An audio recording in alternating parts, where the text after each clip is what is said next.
Praise the Lord brothers and sisters.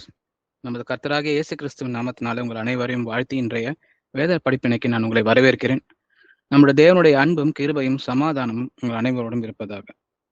கடந்த வாரத்துல நம்மளுடைய டாபிக்கா நம்ம ஸ்டார்ட் பண்ணது இந்த சுயாதீன பிரமாணம் அப்படின்ற அந்த டாபிக்கை நம்ம பார்த்திருந்தோம் இல்லைங்களா?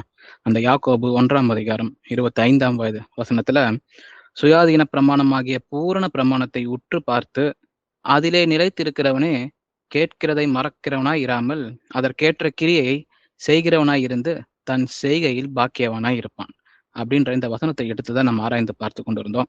அப்போ தேவன் நமக்கு கொடுத்திருக்கிற இந்த பிரமாணத்தை, இந்த வேதாகமத்தை பூரண பிரமாணம்னு சொல்றாரு பாருங்க. அது சுயாதீன பிரமாணமா இருக்கிறதுன்னு சொல்லி நம்ம பார்த்தோம். சுயாதீனம்னா நமக்கு ஒரு விடுதலையை கொடுக்கிறது அப்படின்னு சொல்லி நம்ம பார்த்தோம் இல்லையா?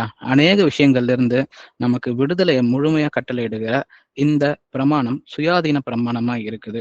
நம்ம புதிய உடன்படிக்கையின் கீழே இருக்கிற நமக்கு இந்த சுயாதீன பிரமாணத்தை உற்று பார்ப்பது, அதிலே நிலைத்து இருக்கிறது. அப்படி இருக்கும்பொழுதுதான் கேட்கிறதை மறக்கிறவனா இராமல் அதற்கேற்ற செய்கைகளை செய்கிறவனா இருப்போம்னு சொல்லி சொல்லப்பட்டிருக்கு.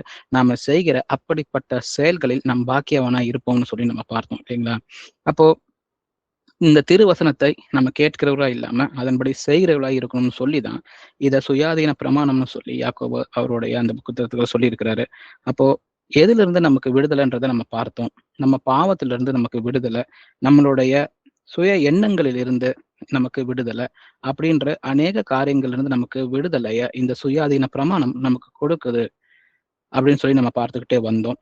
அப்போ எதெல்லாம் ஆசீர்வாதமா தேவன் கட்டளையிடுகிறார், அதே போல அந்த ஆசீர்வாதத்தை பெற்றுக்கொள்வதற்கு தன்னுடைய கற்பனைகளை கை கொள்ள வேண்டும்னு சொல்லி கர்த்தராகிய இயேசு கிறிஸ்து நமக்கு சொல்லி கொடுத்திருக்கிறார்.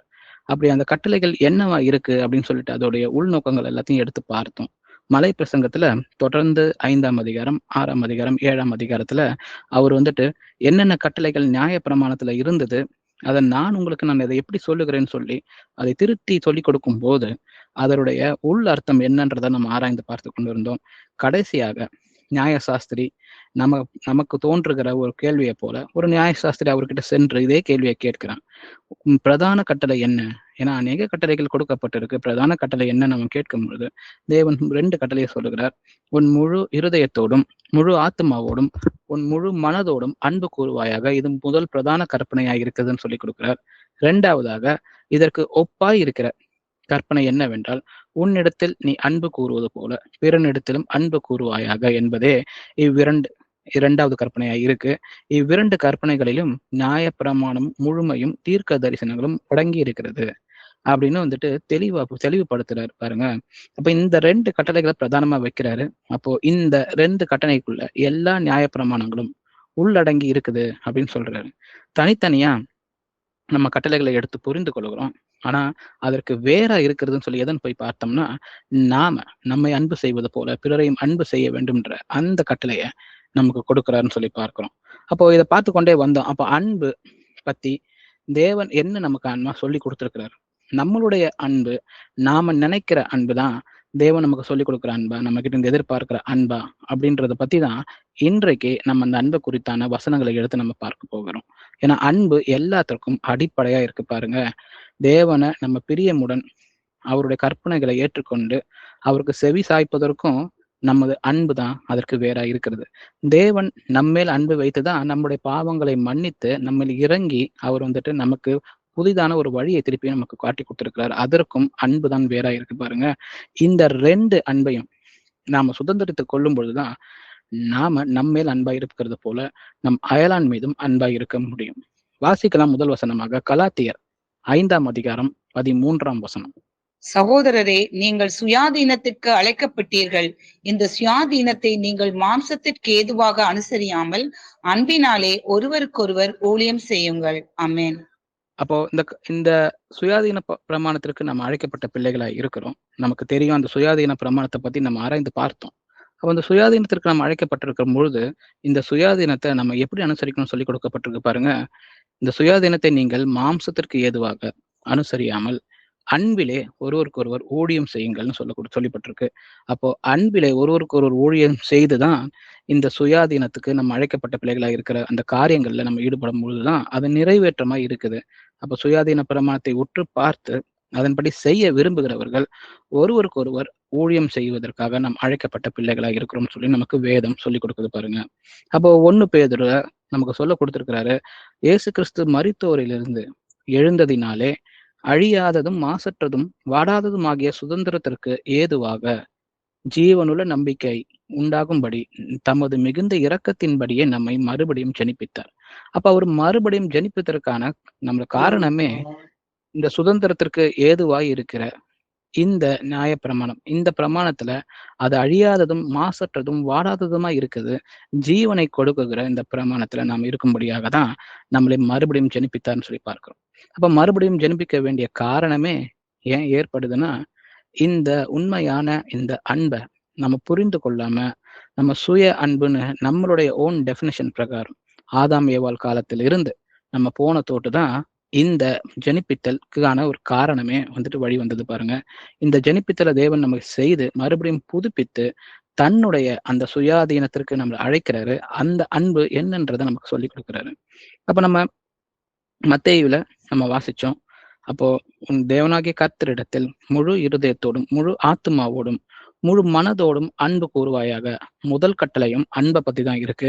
அது நாம முழுதாக தேவனை அன்பு செலுத்த வேண்டிய கட்டளையா இருக்கு. அதற்கு ஒப்பாய் இருக்கிற 2ஆம் கட்டளை நம்ம பார்த்தோம். உன்னிடத்தில் நீ அன்பு கூறுவது போல பிறனிடத்திலும் அன்பு கூறுவாயாக. அப்ப பிரதான கட்டளைகள் 2மே நம்ம பார்க்க முடியாத அந்த தேவனை நோக்கி நம்ம அன்பு கூறுவதும், நம்மளால பார்க்க முடிகிற நம்மளுடைய சகோதரர்களிடத்திலும் சகோதரிடத்திலும் அன்பு கூறுவது என்பது பிரதான கட்டளையா இருக்கு. இதற்குள்ள எல்லா நியாயப்பிரமாணமும் எல்லா தீர்க்க தரிசனங்களும் அடக்கமா இருக்குதுன்னு சொல்லப்பட்டிருக்கு பாருங்க. அப்ப உலகத்துல அதிகம் பேசப்படும் வார்த்தை எதுன்னு பாத்தீங்கன்னா அன்புதான். அப்ப இந்த உலகத்துக்கு அன்புனா என்னன்னு தெரியும். இங்கிலீஷ்ல ஒட்டு மொத்தமா சேர்த்து லவ் அப்படின்னு சொல்லி இந்த வார்த்தையை சொல்லுவாங்க. எல்லாரும் இதை பத்தி பேசுவாங்க. எல்லாருக்கும் இதை பத்தின தேடல் இருக்கு. ஆனா அந்த டெஃபினிஷன், அன்புக்கான டெஃபினிஷன் தான் மனுஷனுக்கும் தேவனுக்கும் உள்ள ஒரு பெரிய ஒரு இடர்பாடா இருக்கு பாருங்க. தேவன் சொல்லி கொடுக்குற அன்பு வேற, இந்த உலகம் எதிர்பார்க்கிற சொல்லி கொடுக்குற அவங்களுக்கே செய்து கொடுக்குற அன்பு வந்துட்டு வேறையா இருக்கு. அந்த அன்புக்கும் இந்த அன்புக்கும் டிஃப்ரென்ஸ் இருக்கிற தோட்டு தான் நம்ம எவ்வளவுதான் அன்பை பத்தி பேசினாலும் அது தேவனுக்கு ஏற்ற அன்பா இருக்குதான்றதை நிதானித்து பார்க்கிற பிள்ளைகளா நம்ம இருக்க வேணும். அப்போ உலகம் சொல்றது எல்லாமே பாத்தீங்கன்னா அன்பு எல்லாமே செல்ஃப் அப்படின்ற இந்த வார்த்தைக்குள்ள அடக்கமா இருக்குது. உன்னை நீ நேசிக்கணும், உன்னை நீ நேசிக்காம மற்றவங்களை நேசிக்க முடியாது. அப்போ செல்ஃப் லவ், செல்ஃப் டாக், நீங்க உங்ககிட்டயே பேசிக்கொள்ளணும், செல்ஃப் கான்ஃபிடென்ஸ் அப்படின்னு எல்லாம் இந்த செல்ஃப் சம்பந்தப்பட்ட வார்த்தைகளாகவே இருக்கும். இன்னைக்கு நம்ம செல்ஃபின்னு கூட நம்மளை போட்டோ எடுத்துக்கிறோம் பாருங்க. மற்றவங்களை எடுக்கிறதா இருந்த அந்த போட்டோகிராஃப் கூட இன்னைக்கு நம்மளை நம்ம முன்னிலைப்படுத்தி எடுத்துக்கொள்கிற விஷயமா இருக்கு. எல்லாமே இந்த செல்ஃப்ன்ற இந்த வார்த்தைக்குள்ள அடக்கமா இருக்கு. அதுதான் உண்மையான அன்புன்னு இந்த உலகம் நமக்கு சொல்லி கொடுக்குது. ஆனா தேவன் அவர் எப்போதுமே என்ன சொல்லி கொடுக்குறாருன்னா, உன் அயலானை நேசிக்கிறது தான் நியாயப்பிரமாணம் சொல்லி கொடுக்குறாரு. அப்போ தேவன் பழைய ஏற்பாட்டு காலத்துல நியாயப்பிரமாணம் சொல்லி கொடுக்கும் போதும் தன் அயலானை நேசிக்கிற அன்பை பத்தி தான் சொல்லி கொடுக்குறாரு. புதிய ஏற்பாட்டுல அவர் புதிய உடன்படிக்கை கீழே சொல்லி கொடுக்கும் போதும் நான் உன்னை நேசித்தது போல நீ ஒரு நேசிக்க வேணும்னு சொல்லி அந்த புதிய ஏற்பாட்டிலையும் அதுதான் சொல்லி கொடுக்குறாரு. அப்ப இது 2க்கும் உலகத்திற்கும் தேவன் சொல்லி கொடுக்கறதுக்கும் ஒரு பெரிய முரண்பாடு இருக்கு இந்த அன்புலயே. அப்போ நமக்கு தெரியும், நமக்கு வேதம் சொல்லி கொடுக்குது, அன்பு இல்லாதவன் தேவனை அறியான், தேவன் அன்பாகவே இருக்கிறார் அப்படின்னு சொல்லி 1 யோவான் 4ஆம் அதிகாரம் 8ஆம் வசனத்துல நம்மளால படிக்க முடியும். அப்ப தேவன் எப்படிப்பட்டவராய் இருக்கிறார்னு நமக்கு வேதம் சொல்லி கொடுக்குதுன்னா, தேவன் அன்பாகவே இருக்கிறார். தேவன் அன்பாகவே இருக்கிற தோட்டு தான் மனிதர்கள் இன்னும் நிர்மூலமாகாமல் தேவனுடைய இரக்கத்தினால இன்னும் நம்ம எல்லாருமே உயிர் வாழ்ந்து கொண்டு இருக்கிறோம்ன்றதுதான் உண்மை. அப்போ அன்பு இல்லைன்னா தேவனை அறியான் அப்படின்னு சொல்லி இந்த வசனம் சொல்லி கொடுக்குது. 1 யோவான் 4ஆம் அதிகாரம் 8ஆம் வசனம். அப்போ அன்பு இல்லைன்னா நமக்கு தேவனை தெரியாது என்று அர்த்தம். நம்ம ஒரே தேவனை அறிந்த பிள்ளைகளாக இருக்கலாம், அநேக வசனங்களை தெரிந்தவங்களாக இருக்கலாம், வரப்போகிற தீர்க்க தரிசன வசனங்களுக்கு நம்மளால விளக்கம் கொடுக்க முடியலாம். ஆனா அன்பு இல்லைன்னா நமக்கு வசனம் சொல்லி கொடுக்குது தேவனை நாம் அறியவில்லை அப்படின்னு சொல்லி கொடுக்குது பாருங்க. வாசிக்கலாம் 1 கொரிந்தியர் 13ஆம் அதிகாரம் வசனம் 4லிருந்து 7 வரை வாசிக்கலாம். அன்பு நீடிய சாந்தமும் தயவும் உள்ளது. அன்புக்கு பொறாமை இல்லை. அன்பு தன்னை புகழாது, இருமாப்பாய் இராது, அயோக்கியமானது செய்யாது, தற்பொழிவை நாடாது, சினமடையாது, தீங்கு நினையாது, அநியாயத்தை சந்தோஷப்படாமல் சத்தியத்தை சந்தோஷப்படும், சகலத்தையும் தாங்கும், சகலத்தையும் விசுவாசிக்கும், சகலத்தையும் நம்பும், சகலத்தையும் சகிக்கும். ஆமேன். ஆமேன். இதுதான் வேதத்துல அன்பிற்கு கொடுக்கப்பட்டிருக்கிற டெஃபினிஷனா இருக்கு பாருங்க. அன்பு என்ன செய்யும், என்ன செய்யாதுன்றத இந்த 4 வசனங்கள்ல அழகா 1 கொரிந்தியர் 13ஆம் அதிகாரம் 4லிருந்து 7 வரை நமக்கு சொல்லிக் கொடுக்குது. அன்பு எப்படிப்பட்டதா இருக்கும்? அப்ப நம்மளுடைய அன்பை கொண்டு வந்து இந்த டெஃபினேஷனோட பொருத்தி பார்த்து, நம்மளுடைய அன்பு இப்படிப்பட்டதா இருக்குதா? நம்ம எதிர்பார்க்கிற அன்பு இப்படிப்பட்டதா இருக்குதா? நம்ம மற்றவர்கள் மேல் செலுத்துகிற அன்பு இப்படிப்பட்டதா இருக்குதான்றத நம்ம கம்பேர் பண்ணி பார்த்து தான் நம்மளுடைய அன்பு தேவன் சொல்லிக் கொடுத்திருக்கிற அன்புக்கு பக்கமா இருக்குதா இல்லையான்றதை நம்ம தெரிந்து கொண்டு நம்ம நிதானித்து பார்க்கணும் பிரதர்ஸ் அண்ட் சிஸ்டர்ஸ். ஏன்னா அன்பு நீடிய சாந்தமும் தயவும் உள்ளதுன்னு சொல்லி கொடுத்திருக்காரு. அன்புக்கு பொறாமை இல்லை. அன்பு மற்றவர்கள் வந்துட்டு உயரும் போது அது சந்தோஷப்படுகிறதா இருக்குது. அன்பு தன்னைத்தானே புகழாது. அன்பு இருமாப்பா இராது. நான் தான் என்ற கர்வம் கொண்டவனா இருக்க முடியாதுன்னு சொல்லி கொடுக்குது பாருங்க. அயோக்கியமானதை செய்யாது, தற்பொழிவை நாடாது, சினமடையாது, தீங்கு நினையாது, அநியாயத்தில் சந்தோஷப்படாமல் சத்தியத்தில் சந்தோஷப்படுகிறதா இருக்கும் நம்மளோட அன்பு.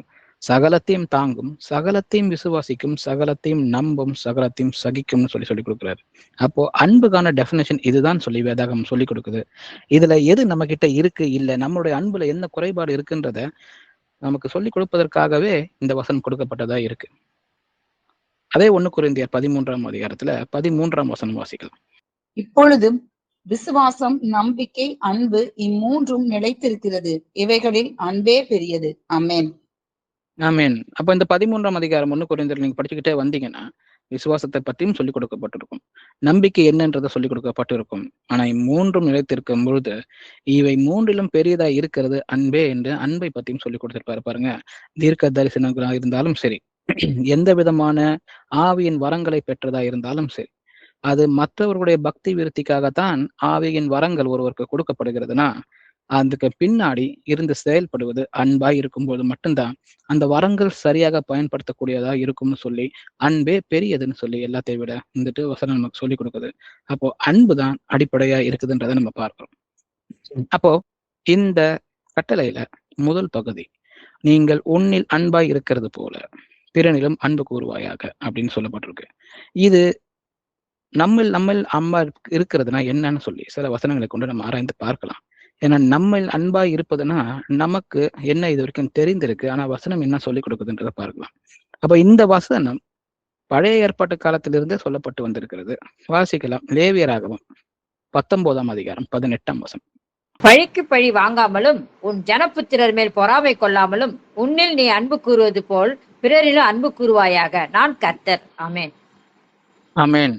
அப்போ பல்லுக்கு பல் கண்ணுக்கு கண்ணுன்னு சொல்லி கொடுக்கிற அதே பழைய ஏற்பாட்டு காலத்துல பழிக்கு பழி வாங்காமலும் உன் ஜனபுத்திரர் மேல் பொறாமை கொள்ளாமலும் உன்னில் நீ அன்பு கூறுவது போல் பிறனிலும் அன்பு கூறுவாயாக அப்படின்னு சொல்லி நான் கர்த்தர் அப்படின்னு சொல்லி கொடுக்கிறார் பாரு. அவர் விரும்புகிற அந்த விருப்பத்தை தேவன் கட்டளையா வந்து கொடுக்கிறார். உன்னில் நீ அன்பு கூறுவது போல் பிறனிலும் அன்பு கூறுவாயாக, பழிக்கு பழி வாங்காத, உன் ஜனபுத்திரர் மேல் பொறாமை கொள்ளாதன்னு சொல்லி தேவன் சொல்லி கொடுக்கிறாரு. இது பழைய ஏற்பாட்டு காலத்திலேயே தேவனுடைய விருப்பம் இதுதான்றத சொல்லி கொடுத்திருக்கிறார். அதே விஷயத்த பவுல் வந்துட்டு எபேசியரை சொல்லிக் கொடுக்கிறார். எபேசியர் 5ஆம் அதிகாரம் 29ஆம் வசனம் வாசிக்கலாம். தன் சொந்த மாம்சத்தை பகைத்தவன் ஒருவனும் இல்லையே. கர்த்தர் சபையை போஷித்து காப்பாற்றுகிறது போல ஒவ்வொருவனும் தன் மாம்சத்தை போஷித்து காப்பாற்றுகிறான். ஆமென். ஆமென். அப்போ தன் சொந்த மாம்சத்தை பகைத்தவன் ஒருவனும் இல்லையே அப்படின்னு சொல்லி கொடுத்துருக்கு பாருங்க. அப்ப மனிதன் ஆட்டோமேட்டிக்காவே தன்னை தான் நேசிக்கிறவனா இருக்கிறான். தன் சொந்த மாம்சத்தை ஒருவனும் வந்துட்டு பகைக்கிறவன் இல்லை. அப்ப கர்த்தர் தன் சபையை போஷித்து காப்பாற்றுகிறது போல் ஒவ்வொருவனும் தன் மாம்சத்தை போஷித்து காப்பாற்றுகிறவனா இருக்கிறான்.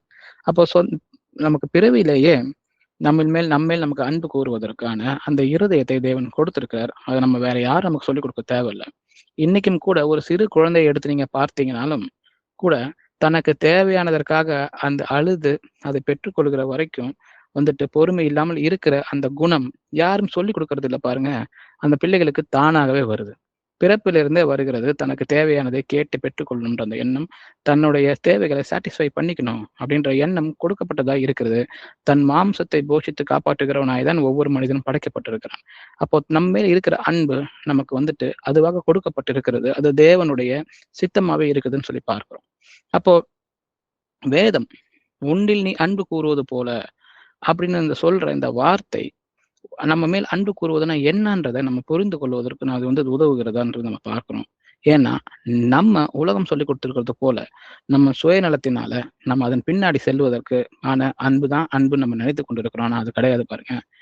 நம்ம மேல் நம்ம அன்பு வைக்கிறதா இருந்தா நம்ம சரியான வழியில் நம்ம நடத்தி கொடுக்குற பிள்ளைகளா இருப்போம். நம்ம இச்சைகளின் பின்னாடி ஓடி நம்ம கெடுத்துக் கொள்கிற பிள்ளைகளா நம்ம இருக்க மாட்டோம். அப்படி இருக்கிற பட்சத்தில் நமக்கு நம்ம மேலே அன்பு இல்லை அப்படின்றதுதான் அர்த்தமாய் போகுது. அப்போ எது என் மேல் உண்மையாய் அன்பு கூறுவது என்றால் என் ஆத்மா. என் ஆத்மாவை பாதுகாப்பதற்கு, என் ஆத்மாவை நிரந்தரமான ஒரு இடத்திற்கு நான் கொண்டு செல்வதற்கு, உன் ஜீவனை நீ காப்பாற்றிக் கொள்ளுன்னு சொல்லுகிற எல்லாமே ஆத்மா ஜீவனுக்காக, காப்பாற்றிக் கொள்வதற்காக, ஆத்மாவை சுற்றி இருக்கிற எண்ணங்களாக இருக்கும்போது மட்டும்தான் அது நம்மேல் நம் அன்பு கூறுவதா இருக்குது அப்படின்றத நம்ம புரிந்து கொள்ளணும். அதைத்தான் வேதமும் நமக்கு சொல்லிக் கொடுக்குது. மத்தேயு 16 அதிகாரம் 26 வாசிக்கலாம். மனுஷன் உலகம் முழுவதையும் ஆதாயப்படுத்திக் கொண்டாலும் தன் ஜீவனை நஷ்டப்படுத்தினால் அவனுக்கு லாபம் என்ன? மனுஷன் தன் ஜீவனுக்கு ஈடாக எண்ணத்தை கொடுப்பான். ஆமென். அப்போ மனுஷன் உலகம் முழுவதும் ஆதாயப்படுத்தி கொண்டாலும் அந்த வார்த்தை சொல்லும் போதே மனுஷன் தனக்கு தேவையானதுக்கு பின்னாடி எல்லாம் ஓடி தன்னுடைய முயற்சி நிமித்தமாக பல்வேறு வழிகளை பயன்படுத்தி கொண்டு தனக்கு தேவையான எல்லாவற்றையும் ஆதாயப்படுத்தி கொள்ள முடியும் இந்த உலகத்துல. அப்போ மனுஷர்கள் எல்லாருமே அதைத்தான் தன்மேல் அன்பு கூறுவதுன்னு நினைச்சுக்கிறாங்க. அப்போ எனக்கு தேவையான உடம்பு வேணுமா, நான் ஸ்ட்ரிக்டா டிசிப்ளினா இருந்து என்ன அந்த உடம்புக்கு நல்ல ஆரோக்கியமான உடம்புக்கு தேவையான பழக்க வழக்கங்களை மட்டுமே வைத்துக்கொண்டு அதை நான் அச்சீவ் பண்ண முடியும். என்னுடைய ஐஸ்வர்யத்திற்காக இந்த உலக ஆசைகளுக்காக நான் பின்னோடி எதையெல்லாம் நான் ஆசைப்படுகிறேனோ இந்த நாட்டிலேயோ வெளிநாட்டிலேயோ சென்று நான் வந்துட்டு பொருட்களை ஈட்டி நான் சேர்த்து வைத்து சரியான இடத்துல இன்வெஸ்ட் பண்ணின்னு சொல்லி அநேக காரியங்களை முயற்சி செய்து இந்த உலகம் முழுவதையும் நான் ஆதாயப்படுத்தி கொண்டாலும் தன் ஜீவனை நஷ்டப்படுத்தினால் அவனுக்கு என்ன லாபம்னு நம்ம வேதாகமம் கேட்கும் பொழுது நம்ம நிதானித்து பார்க்கணும். அப்போ உலகம் முழுவதையும் ஆதாயப்படுத்தி கொண்டாலும் ஜீவனை நஷ்டப்படுத்த முடியுமா? அப்போ உலகத்தை ஆதாயப்படுத்துறதும் ஜீவனை வந்துட்டு நம்ம வைத்திருக்கிறதுக்கும் ரெண்டுக்கும் இருக்க சம்பந்தம் என்ன அப்படின்றத நம்ம ஆராய்ந்து பார்க்கணும். ஏன்னா உலகம் முழுவதையும் ஒருவன் ஆதாயப்படுத்தி கொண்டாலும் தன் ஜீவனை நஷ்டப்படுத்தினால் அவனுக்கு என்ன லாபம்? மனுஷன் தன் ஜீவனுக்கு ஈடாக எண்ணத்தை கொடுப்பான் அப்படின்னு சொல்லி தேவன் கேட்கிறார் பாருங்க. அப்போ இந்த ஜீவன், அப்போ இந்த ஆத்மா ஜீவிக்கிறதற்கான தேவை இந்த உலக தேவையிலிருந்து வேறுபட்டதா இருக்குது அப்படின்னு சொல்றத பார்க்கிறோம். அப்ப இந்த ஆத்மா ஜீவனா இருப்பது தான் நம்மேல் நம் அன்பு வைத்திருக்கிறதுக்கு அதற்கான காரியங்களை நம்ம நடத்துவதற்கு சரியானதா இருக்கும். அதுதான் உண்மையா நம்ம மேல் நம்ம அன்பு வைக்கிறதுன்றதை பார்க்கிறோம். 3 யோவான் 1 அதிகாரம் 2 வாசிக்கலாம். பிரியமானவனே, உன் ஆத்மா வாழ்கிறது போல நீ எல்லாவற்றிலும் வாழ்ந்து சுகமாய் இருக்கும்படி வேண்டுகிறேன். ஆமென். ஆமென். அப்ப இந்த இடத்துல எப்படி வாழ்த்துறாரு பாருங்க. உன் ஆத்மா வாழ்கிறது போல நீ எல்லாவற்றிலும் வாழ்ந்து சுகமாய் இருக்கும்படி வேண்டுகிறேன். அப்ப முதல்ல ஆத்மா வாழணும். ஆத்மா வாழ்வதற்கான காரியங்களை நான் செய்யணும். அதற்கப்புறம் தான் அதை போல என் ஆத்மா வாழ்வதை போல மற்ற எல்லா காரியத்திலும் நான் வாழ்ந்து சுகமாய் இருக்க முடியும்னு சொல்லி வாழ்த்துகள் சொல்லும் போதே ஆத்மா வாழ்கிறது போலன்னு சொல்லி ஆத்மா வாழ்விற்கு தான் முக்கியத்துவம் கொடுக்கறத நம்ம இந்த வசனம் சொல்லி கொடுக்குது. நீதிமொழிகள் 19 அதிகாரம் 16 வாசிக்கலாம். கட்டளையை கற்றுக்கொள்ளுகிறவன் தன் ஆத்துமாவை காக்கிறான், தன் வழிகளை அவமதிக்கிறவன் சாவான். ஆமென். ஆமென். கட்டளையை காத்துக் கொள்கிறவன் தன் ஆத்மாவை காக்கிறான், தன் வழிகளை அவமதிக்கிறவன் சாவான் அப்படின்னு சொல்லப்பட்டிருக்கு பாருங்க. இங்கேயும் நீதிமொழிகள்ல தன் ஆத்மாவை காக்கிறத பத்தி தான் சொல்லி கொடுக்கப்பட்டிருக்கு. கட்டளைகளை காத்துக் கொள்கிறவனே தன் ஆத்மாவை காக்கிறான். அப்போ ஆத்மாவை காப்பது தான் நாம நம்மேல் அன்பு செலுத்துகிற ஒரு உண்மைன்றதை நம்ம பார்க்கிறோம். அதே போல நீதிமொழிகள் 4 அதிகாரம் 23 வாசி. எல்லா காவலோடும் உன் இருதயத்தை காத்துக்கொள், அதனிடத்தில் நின்று ஜீவ ஊற்று புறப்படும். ஆமென். இங்கேயும் பாருங்க, எல்லா காவலோடும் உன் இருதயத்தை காத்துக்கொள்ளணும், அதனிடத்திலிருந்து ஜீவ ஊற்று புறப்படும்னு சொல்லி நம்ம இருதயம் ஆத்மா இருக்கிற அந்த இடத்தை தான் சுட்டி காண்பிக்குது பாருங்க. அப்போ நான் எல்லா காவலோடும் என் இருதயத்தை காத்துக்கொள்ளும் போதுதான் அதிலிருந்து ஜீவ ஊற்று புறப்படுறதா இருக்கிறது. அந்த ஜீவ ஊற்று புறப்படும் போதுதான் நான் தயாராகிறேன், தேவன் கொடுத்திருக்கிற அந்த ஜீவனை பெற்றுக்கொள்கிற பிள்ளையா நான் இருக்கிறேன்னு சொல்லி பார்க்கிறோம். சங்கீதம் 42 அதிகாரம் 5 என் ஆத்துமாவே நீ ஏன் கலங்குகிறாய்? ஏன் எனக்குள் தியங்குகிறாய்? தேவனை நோக்கி காத்திரு, அவர் சமூகத்து இரட்சிப்பு நிமித்தம் நான் இன்னும் அவரை துதிப்பேன். ஆமென். ஆமென். இங்க வந்துட்டு சங்கீதக்காரன் ஒரு ஆத்மா கிட்ட பேசுறாரு பாருங்க. ஆத்மாவே நீ ஏன் கலங்குகிறாய், ஏன் தேங்குகிறாய், தேவனை நோக்கி காத்திருன்னு சொல்லி தன் ஆத்மா கிட்ட பேசுகிறாரு. அவருடைய ரட்சிப்பு நிமித்தம் நான் அவரை துதிப்பேன்னு சொல்லி அவர் சொல்லுகிறார் பாருங்க. அப்போ ஆத்மாவை குறித்து தான் மனிதனுடைய காரியங்கள் எல்லாம் அமைக்கப்பட்டதா இருக்கிறது. அப்போ உடல் ரீதியா பிரச்சனை இருந்தாலும் சரி, நம்மளுடைய சமூகத்துல நமக்கு ஏற்படுகிற பிரச்சனைகளா இருந்தாலும் சரி, நமது ஆத்மாவை நாம் காத்துக் கொள்கிறதும், ஆத்மா கலங்காமல், அது தியங்காமல் தேவனை நோக்கி காத்திருக்கிறதற்கு தயார் செய்வதுமே நாம் தேவன் மேல் வைத்திருக்கிற அந்த தேவன் நம்மேல் வைத்திருக்கிற அன்பா இருக்குது. நாம் நம்மேல் வைத்திருக்கிற அன்பாயும் அதுவே தான் இருக்குது. வாசிக்கலாம். யாக்கோபு 1 ஆகையால் நீங்கள் எல்லாவித அழுக்கையும் கொடிய துர்க்குணத்தையும் ஒழித்துவிட்டு உங்கள் உள்ளத்தில் நாட்டப்பட்டதாயும் உங்கள் ஆத்துமாக்களை ரட்சிக்க வல்லமை உள்ளதாயும் இருக்கிற வசனத்தை சாந்தமாய் ஏற்றுக்கொள்ளுங்கள். ஆமென். ஆமென். அப்ப இந்த சுயாதீன பிரமாணமாகிய இந்த வசனத்திற்கு முன்பு வசனம் தான் இது இருக்கு. அப்போ ஆத்துமாக்களை ரட்சிக்க வல்லமையுள்ளதா இருக்கிற இந்த வசனத்தை சாந்தமாய் ஏற்றுக்கொள்ளுங்கள்.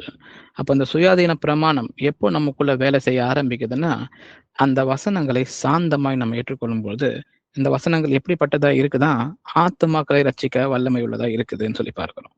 அப்போ சங்கீதத்துல கூட, தேவனே நீர் என்னுடைய தேவன், அதிகாலமே உம்மை தேடுகிறேன், வறண்டதும் விடாய்த்ததும் தண்ணீரற்றதுமான நிலத்திலே என் ஆத்துமா உம்மேல் தாகமாய் இருக்கிறது, என் மாம்சமானது உம்மை வாஞ்சிக்கிறதுன்னு சொல்லி சங்கீதத்துல நம்ம வாசிக்கிறோம். அப்போ இது எல்லா வசனங்களிலும் அநேக வசனங்கள் ஆத்துமாவை ரட்சிக்குவதற்கும், ஆத்துமாவை காத்துக்கொள்வதற்கும், ஆத்துமா கிட்ட பேசுவதுமான வசனங்கள் அநேகம் உண்டு. அப்ப இப்படிப்பட்டது எல்லாமே நம் ஆத்துமா வாழ்வதற்கு தேவையான விஷயங்களை அந்த கற்பனைகள், தேவனுடைய கற்பனைகள்ல சொல்லப்பட்டிருக்கு. அப்ப அந்த கற்பனைக்கு நம்ம வந்துட்டு அதை காத்துக்கொள்ளும் பொழுது நம் ஆத்மாவை காத்துக்கொள்கிற பிள்ளைகளா இருக்கிறோம். அப்படி ஆத்மாவை காத்துக்கொள்ளும் பொழுது நாம நம்மேல் அன்பாய் இருக்கிறோம்னு சொல்லி பார்க்கிறோம். அப்போ எப்படி ஒருவன் தன் மேல் அன்பாய் இருக்க முடியும்னா, கட்டளைகளை அவன் வந்துட்டு காத்துக்கொள்கிறவனா இருக்கணும், அதன்படி செய்கிறவனா இருக்கணும். எப்பேற்பட்ட கட்டளைகள் 1, 2, 3 மட்டும் பார்க்கலாம். வாசிக்கலாம். ரோமர் 8 மாம்சத்தின்படி பிழைத்தால் சாவீர்கள், ஆவியினாலே சரீரத்தின் செய்கைகளை அழித்தால் பிழைப்பீர்கள். ஆமென். ஆமென். மாம்சத்தின்படி பிழைத்தால் சாவீர்கள், ஆவியினாலே சரீரத்தின் செய்கைகளை அழித்தால் பிழைப்பீர்கள். அப்போ மாம்சத்தின்படி நம்ம பிழைக்க தேவையில்லை அப்படின்னு சொல்லி நமக்கு வசனம் சொல்லி கொடுக்குது. நம்ம ஆத்மா வாழ்வதற்கு மாம்சத்தின்படி பிழைக்காமல் நம் ஆவியினாலே சரீரத்தின் செய்கைகளை, பாவத்தின் செய்கைகளை நாம் அழிக்கும் பொழுதுதான் நம்மளுடைய ஆத்மா பிழைத்திருக்கிறதுன்றதை அந்த வசனம் சொல்லி கொடுக்குது. அதே ரோமர் 6 வாசிக்கலாம். நீங்கள் உங்கள் அவயங்களை அநீதியின் ஆயுதங்களாக பாவத்திற்கு ஒப்புக்கொடாமல் உங்களை மரித்தோரிலிருந்து பிழைத்திருக்கிறவர்களாக தேவனுக்கு ஒப்புக் கொடுத்து உங்கள் அவயங்களை நீதிக்குரிய ஆயுதங்களாக தேவனுக்கு ஒப்புக் கொடுங்கள். ஆமென். ஆமென். இப்படிப்பட்ட கட்டளைகள் தான் நமக்கு கொடுக்கப்பட்டிருக்கு பாருங்க. நம்மளுடைய அவயங்களை அநீதியின் ஆயுதங்களுக்காக, பாவத்திற்காக ஒப்புக்கொடாமல் சொல்லி சொல்லப்பட்டிருக்கு. அப்போ நம்மளுடைய சாய்ஸா இது கொடுக்கப்பட்டிருக்கு. மாம்சத்தின்படி பிழைக்கிறதுனா நம்மளுடைய அவயங்களை அநீதியின் ஆயுதங்களுக்காக, பாவத்திற்காக ஒப்புக்கொடாமல் உங்களை மரித்தோரிலிருந்து பிழைத்திருக்கிறவர்களாக தேவனுக்கு ஒப்பு கொடுத்து உங்கள் அவயங்களை நீதிக்குரிய ஆயுதங்களாக தேவனுக்கு ஒப்பு கொடுங்கள் அப்படின்னு சொல்லி, அதுதான் ஆவினாலே சரீரத்தின் செய்கையை அழிக்கிறதா இருக்குன்னு சொல்லி இந்த வசனம் நமக்கு சொல்லிக் கொடுக்குது. பிலிப்பியர் 2 ஆதலால் எனக்கு பிரியமானவர்களே, நீங்கள் எப்பொழுதும் கீழ்ப்படுகிறபடியே நான் உங்களுக்கு சமீபமாய் இருக்கும்போது மாத்திரமல்ல, நான் தூரமாய் இருக்கிற இப்பொழுதும் அதிக பயத்தோடும் நடுக்கத்தோடும் உங்கள் ரட்சிப்பு நிறைவேற பிரயாசப்படுங்கள். ஆமென். அப்போ நாம செய்யறதுக்கு எதுவுமே இல்லைன்னு நம்ம நினைப்போம். இந்த வசனத்தை நம்ம வந்துட்டு கொஞ்சம் உற்று பார்க்கணும். அப்போ அதிக பயத்தோடும் நடுக்கத்தோடும் உங்கள் ரட்சிப்பு நிறைவேற பிரயாசப்படுங்கள் அப்படின்னு சொல்லப்பட்டிருக்கு பாருங்க. அப்போ ரட்சிப்பு நிறைவேறணும். ரட்சிப்பு தேவன் கொடுத்திருக்கிறார். அந்த ரட்சிப்பு நிறைவேறணும்னா அதை நம்ம வந்துட்டு காத்துக்கொள்ளணும். அதை பயத்தோடும் நடுக்கத்தோடும் காத்துக்கொள்ளணும். நம்மளுடைய இருதயத்தையும் நம்ம ஆத்மா பிழைத்திருக்கிறதற்கும் தேவையான விஷயங்களை நம்ம செய்யும் பொழுதுதான் நம்மேல் நம் அன்பா இருக்கு. நம்மளுடைய ஆத்மா முழுமையா பிழைத்திருக்கிறது இந்த உலகத்தில் மாத்திரமல்ல பாருங்க, அது பரலோகத்துல போய் தேவன் அவருடைய எந்த இடத்துல தன் ஸ்தலத்துல வந்து நமக்காக ஏற்படுத்தி இருக்கிறாரோ அந்த ஸ்தலத்துல அவரே இருக்கிறார். அவர் கூட நம்ம ஆத்துமாக்கள் இருப்பதற்காக நம்ம செய்கிற விஷயங்கள் தான் நம்முடைய மேல் நம்ம அன்பா இருக்கிறதுன்னு சொல்லி நமக்கு சொல்ல கொடுத்துருக்கு. அதே போல 1 கொரிந்தியர் 6 நமக்கு சொல்லப்பட்டிருக்கு, உங்கள் சரீரமானது நீங்கள் தேவனாலே பெற்றும் உங்களில் தங்கி இருக்கிற பரிசுத்த ஆவியினுடைய ஆலயமாய் இருக்கிறது என்றும் நீங்கள் உங்களுடையவர்கள் அல்லவென்றும் அறியீர்களா? கிரயத்துக்கு கொல்லப்பட்டிருக்கிறீர்களே அப்படின்னு சொல்லி இந்த வசனம் 20 சொல்லி கொடுக்குது. நம்ம எல்லாருமே விலை கொடுத்து வாங்கப்பட்டவர்களாய் இருக்கிறோம் தேவனால. அவர் மேல் காட்டின அன்பின் அடையாளம் தான் மீண்டுமாய் அவருடைய ரத்தத்தால் சிந்தப்பட்டு நம்ம மீண்டுமாய் நம்ம பாவத்திலிருந்து விடுதலை பெறுவதற்காக நம்ம விலை கொடுத்து வாங்கப்பட்டவர்களா இருக்கிறோம். ஒவ்வொரு ஆத்துமாவும் தேவனால் விலை கொடுத்து வாங்கப்பட்டதா இருக்கு. ஆகையால் தேவனுக்கு உடையவைகளாகிய உங்கள் சரீரத்தினாலும் உங்கள் ஆவியினாலும் தேவனை மகிமைப்படுத்துங்கள். அப்போ எதை செய்தாலும் தேவனுடைய மகிமைக்காக செய்யுங்கன்ற வசனம் எதற்காக நமக்கு கொடுக்கப்படுதுன்னா, நாம மேல் நம் அன்பை நாம பெற்றுக் கொண்டிருக்கணும். தேவன் நம்மேல் அன்பா இருக்கிறார். நாம நம்மேல் அன்பா இருப்பதற்கு இந்த கட்டளைகளை கை கொள்வது நமக்கு தேவையா இருக்கிறது. சரீரத்தின் செயல்களை நம்ம அழிக்கிற பிள்ளைகளாக இருந்து தேவனுக்கு உடையவர்களாகிய சரீரமா இருக்குது. உங்கள் ஆவியினாலும் சரீரத்தினாலும் தேவனை மகிமைப்படுத்துங்கன்னு சொல்லி நமக்கு வசனம் சொல்லி கொடுக்குது. அப்போ எப்படி ஒருவர் தன்னை அன்பு செய்யணும்னா, நம்ம இப்ப பார்த்த இந்த வசனங்கள் தான் எப்படி நம்மளை அன்பு செய்யணும் சொல்லப்பட்டிருக்கு. மாம்சத்தின்படி நம்ம பிழைக்க கூடாது. நீங்கள் உங்கள் அவயங்களின் அநீதியின் ஆயுதங்களாக பாவத்திற்கு ஒப்பு கொடுக்காம தேவனுக்குரிய நீதிக்குரிய ஆயுதங்களாக நம்ம ஒப்பு கொடுக்க வேண்டும் சொல்லப்பட்டிருக்கு. அப்போ எப்பொழுதும் கீழ்ப்படிந்து நம்ம சுகமா இருக்கப்படி நம்ம ரட்சிப்பு நிறைவேற பிரயாசப்படுகிற பிள்ளைகளாக நம்ம இருக்கணும் அப்படின்ற எல்லா வசனங்களும் நம்ம பார்த்தோம். ரெண்டாவது, நம்ம தேவன் அன்பு செய்யறாரு, நம்மளுடைய வேல்யூ எப்படிப்பட்டதா இருக்கு. ஏன்னா என்னுடைய வேல்யூ எனக்கு தெரியாம என்னை நான் அன்பு செய்ய முடியாது பாருங்க. என்னை நான் மிகுந்த கம்மியா என்னை நான் வேல்யூ பண்ணிக்கலாம். அப்போ எனக்கே என் மேல பெருசா ஒரு நல்ல ஒரு அபிப்பிராயமோ ஒரு நல்ல ஒரு நிலைமை இருக்காது பாருங்க. ஆனா என்னுடைய வேல்யூ என்னன்றத நம்ம வேல்யூ பண்ணிக்கிறதுக்கு அநேக காரியங்களை வச்சு நம்ம வேல்யூ பண்ணிக்கலாம். என்னுடைய படிப்பு என்ன, என்னுடைய சொத்து மதிப்பு என்ன, என்னுடைய செயல்கள் எப்படிப்பட்டதா இருக்கு, என்னுடைய பேச்சுக்கள் எப்படி இருக்கு, எத்தனை லாங்குவேஜ் எனக்கு தெரியும், என்னுடைய படிப்பு என்ன அப்படின்னு பல்வேறு காரியங்களை வச்சு என்னையே நான் வேல்யூ பண்ணிக்க முடியும். ஆனா தேவனுடைய பார்வையில நம்மளோட வேல்யூ எப்படிப்பட்டதா இருக்கு. அப்போ நான் என்ன சுயத்தை பார்த்து நான் என்ன நான் வேல்யூ பண்ணிக்கிறேன்னா இல்ல தேவனை பார்த்து நான் என்ன வேல்யூ பண்ணிக்கிறேன்னா. ஏன்னா தேவன் என் மேல எவ்வளவு அன்பா இருக்கிறார்னா, அவருடைய சொந்த ரத்தத்தை கொடுத்து என்னை விலை கொடுத்து வாங்கி இருக்கிறாரு. அவருடைய கண்களுக்கு நாம மனிதர்களா இருக்க நாம எல்லோருமே விலையேற பெற்றவர்களா இருக்கும் பொழுது நம்மை நாமே வேல்யூ கம்மியா பண்ணிக்கிறதுக்கு அந்த இடத்துல இடம் இல்லை பாருங்க. அப்ப ரெண்டாவதா நம்ம நம்ம மேல் அன்பா இருக்கணும்னா நமக்கு இருக்கிற அந்த செல்ஃப் கண்டம்னேஷன், அந்த சுய கண்டனத்திலிருந்து நம்ம வெளியே வருகிறதா இருக்க வேண்டும். ஏன்னா அநேக பாவங்கள்ல நம்ம வீழ்ந்தப்பட்டவர்களா இருக்கலாம். அந்த பாவத்தினால அடிமைப்பட்டு இருக்கும் பொழுது நம்மளே நம்ம சுய கண்டனத்துக்கு அநேக முறை நம்ம இழுத்து செல்வர்களா இருக்கிறோம். ஆனா தேவன் அப்படி பார்க்கல பாருங்க. நம்மள வாசிக்கலாம். ரோமர் 8ஆம் அதிகாரம் 1ஆம் வசனம். ஆனபடியால் கிறிஸ்து இயேசுக்குட்பட்டவர்களாய் இருந்து மாம்சத்தின்படி நடவாமல் ஆவியின்படியே நடக்கிறவர்களுக்கு ஆக்கினை தீர்ப்பில்லை. ஆமென். ஆமென். அப்போ கிறிஸ்துக்கு இயேசுக்கு உட்பட்டவர்களாய் இருந்து மாம்சத்தின்படி நடவாமல் ஆவியின்படியே நடக்கிறவர்களுக்கு ஆக்கினை தீர்ப்பு இல்லைன்னு நமக்கு வசனம் சொல்லப்பட்டிருக்கு. அப்போ நாம செய்ய வேண்டியது எல்லாமே கிறிஸ்து இயேசுக்கு உட்பட்டவர்களாய் இருந்து மாம்சத்தின் கிரியைகளை நம்ம ஆவியின் குறியைகளால் நம்ம அழித்து அதன்படி அவருக்கு ஏற்ற வகையில நம்ம நடக்கும்பொழுது அவர் சொல்லி கொடுத்திருக்கிற இந்த ஆக்கினை தீர்ப்பு நமக்கு இல்லைன்ற அந்த விசுவாசத்தோடு நடக்க முடியும்ன்றதுதான் உண்மையா இருக்கு பாருங்க. வாசிக்கலாம். 1 யோவான் 1ஆம் அதிகாரம் 9ஆம் வசனம். நம்முடைய பாவங்களை நாம் அறிக்கையிட்டால் பாவங்களை நமக்கு மன்னித்து எல்லா அநியாயத்தையும் நீக்கி நம்மை சுத்திகரிப்பதற்கு அவர் உண்மையும் நீதியும் உள்ளவராய் இருக்கிறார். ஆமேன். ஆமேன். அப்ப என்னுடைய சுய கண்டனத்திற்கு என்னுடைய பாவங்கள் தான் காரணமா இருக்குன்னா, அந்த பாவங்களை நான் உண்மையாக ஒரு தடவை நான் அறிக்கையிட்டு என் பாவங்களுக்காக நம்ம மன்னிப்பு கேட்டு எல்லா அநியாயத்தையும் நீக்கி நம்மை சுத்திகரிப்பதற்கு அவர் உண்மையும் நீதியும் உள்ளவராக இருக்கிறார்னு சொல்லி வசனம் சொல்லி கொடுக்குது. அதன் மேல் விசுவாசம் உள்ள பிள்ளைகளாக நம்ம இருக்கும்பொழுது அந்த சுய கண்டனத்தின் மேல் நம்ம போக மாட்டோம்ன்றதுதான் உண்மை. ஆனா இது எல்லாமே தெரிஞ்சும் கூட அநேக நேரங்களில நிறைய பேர் பாத்தீங்கன்னா அவங்க செய்த பாவங்களுக்காக மீண்டும் மீண்டும் மீண்டும் அதே பாவங்களுக்காக தொடர்ந்து போய் மன்னிப்பு கேட்டுக்கொண்டு இருப்பாங்க. தேவன் முதல் முறை நம்ம பாவத்திற்காக மன்னிப்பு கேட்கும் பொழுதே மன்னிக்கிறார். அவர் மன்னிக்கிற தேவனா இருக்கிறார். ஏன்னா அவர் மேல் அன்பா இருக்கிறார். அவர் சொல்லுகிறார், மீண்டுமாய் போய் பாவம் செய்யாதேன்னு அவர் சொல்ற ஒரு தேவனா தான் நமக்கு இருக்கிறார் பாருங்க.